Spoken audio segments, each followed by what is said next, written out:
After this, the word of the Lord came to Abram in a vision. Do not be afraid, Abram. I am your shield, your very great reward.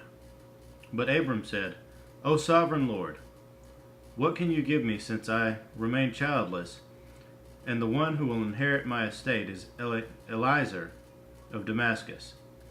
And Abram said, You have given me no children, so a servant in my household will be my heir.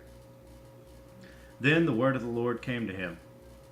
This man will not be your heir, but a son coming from your own body will be your heir.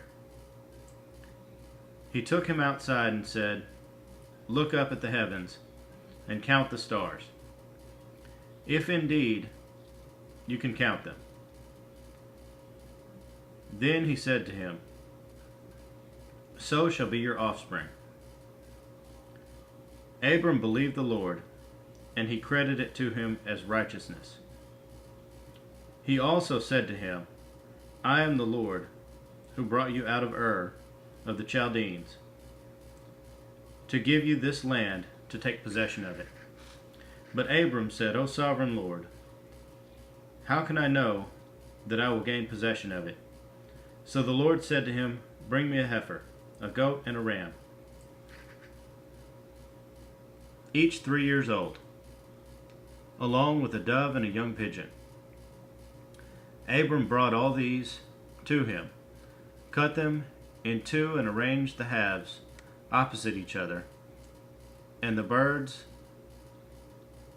however, he did not cut in half. Then birds of prey came down to on the carcasses, but Abram drove them away. As the sun was setting, Abram fell into a deep sleep, and a thick and dreadful darkness came over him. Then the Lord said to him, Know for certain that your descendants will be strangers in a country not their own, and they will be enslaved and mistreated 400 years. But I will punish the nation they serve as slaves, and afterward they will come out with great possessions. You, however, will go to your fathers in peace and be buried at a good old age.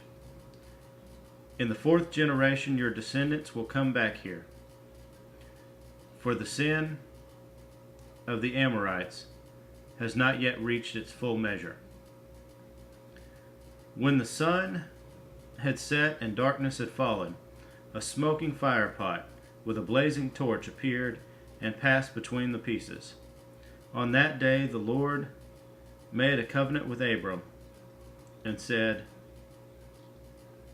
To your descendants I give this land, from the river of Egypt to the great river the Euphrates, the land of the Kenites, Kenizzites, Cadmonites, Hittites, Perizzites, Rephites, Amorites, Canaanites, Girgashites, and Jebusites.